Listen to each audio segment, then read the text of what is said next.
Welcome back to Old School Arctic Cats. I'm Rocky, and today I want to introduce the snowmobile that had all the major snowmobile magazines raving about.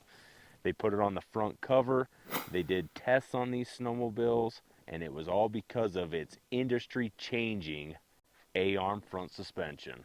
Roll clip. Each year, the anticipation runs high.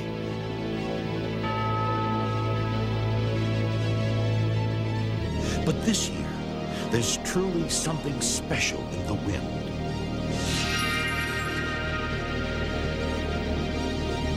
A new standard of world-class snowmobiles, set by the industry's leaders in performance, leaders in engineering, and leaders in innovation. A history of leadership that has made Arctic Cat not only the world's fastest snowmobile, but the world's fastest selling snowmobile as well. So stand back, because the new Arctic Cats are about to be unleashed. 1984, the Yamaha phazer was born, and it was such an iconic, awesome snowmobile that Yamaha put out that it left all of us trying to track and trail and try and scratch our way to keep up with it. Well, Arctic Cat, we're like, nah, you guys have that unique design where your windshield's attached to your handlebars and your instrument cluster is integrated into your handlebars. Hate to say it, but we're going to do that same thing and see how it goes.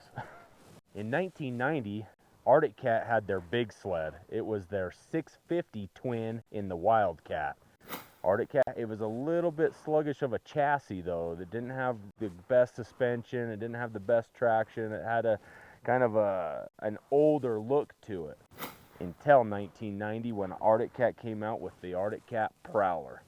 Now the Arctic Cat Prowler, like I mentioned, was kind of similar to what the Yamaha phazer looked like. It was really iconic when it had its windshield kind of attached to the handlebar, the instrument cluster attached. It had just like a sleeker look, and the hood kind of flared out around what is changed the snowmobile industry forever, the A-arms. Arctic Cat had worked on those A-arms for 6 years until they perfected it and thought it was ready for mass production. The A-arms today, all manufacturers use A-arms, and it's because of the 90 Arctic Cat Prowler. Now this is a 1991 Arctic Cat Prowler. It had all the same cool features as the 1990, but they upped the horsepower on these. These are a 440 liquid-cooled motor. It's not like the EXT. The EXT was either a 530 or a 550, but these were 440s. What Arctic Cat did is, in 1990, they had a 34 millimeter carburetor. These 91s have a 36 millimeter carburetor. More air, more fuel, more power. This Prowler is particularly special because it has the 136 track. It has this little factory tunnel extension that the dealers could put on mostly in the western states, so we had a little more flotation.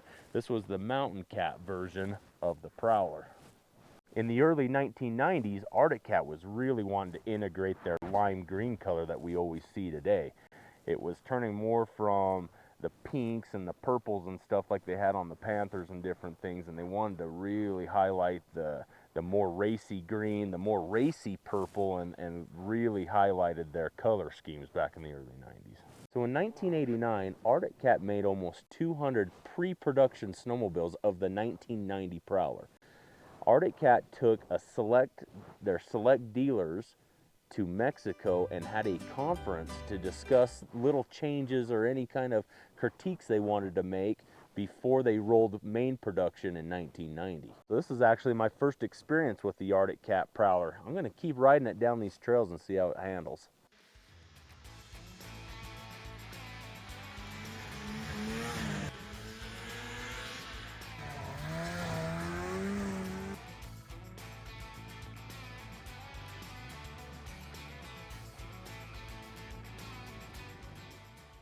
Wow, you guys, that was a lot of fun. It's a unique feeling having your windshield and your gauges follow your arms as you're moving back and forth. That's something to kind of get used to. One thing I kind of want to differentiate between this and the Yamaha phazer, and why I think the Arctic Cat is really pushed forward, was because of these A-arms. Now, Yamaha didn't have A-arms on their phazer. They were the pogo stick type suspension, and yeah, they were okay, but these A-arms, I mean, we still use these on the snowmobiles today. There was just nothing quite like that for all the different terrain and conditions. The A-arm really stood out, and we have Arctic Cat to thank because they put it on the 1990 Arctic Cat Prowler. One other thing that the Prowler introduced into the snowmobile world, at least for Arctic Cats, was they used the Mikuni carburetors, but in 1990 they introduced the little magnetic disc that they had that broke the connection and retarded the timing for the throttle safety switch. It was a device that if your throttle ever got held wide open because they got frost or snow or ice on them, it would break the circuit and make your snowmobile not run away from you. Anyway, that technology came out also on the 1990 Arctic Cat Prowler. So one other thing I want to mention about this particular Prowler, you guys, is this is the first one that my family's ever owned. We've owned EXTs, I've owned Wildcats, I've owned all sorts of snowmobiles, but this is my first Prowler. My first experience with it has been awesome. This little 440 would surprise you how much potent and how much power it has. It really picks up and goes, especially with it having the longer 136 track. Driving this thing through about a foot of powder, it's pretty capable and really cool, even by today's standards. It's a fun, affordable snowmobile to ride. I sure appreciate you guys following us along on this journey. I hope you guys like and subscribe and keep commenting and let me know what you guys like about the Arctic Cat Prowler, and catch you guys on the next one. Kirk Hibbert again. Now, what's the difference in this stock? This stock class here would be a B stock, I believe he's running. And he's just trying a little different line than Cheney did the first time. In other words, he planned to go over there. Somewhat. Not quite that deep, perhaps.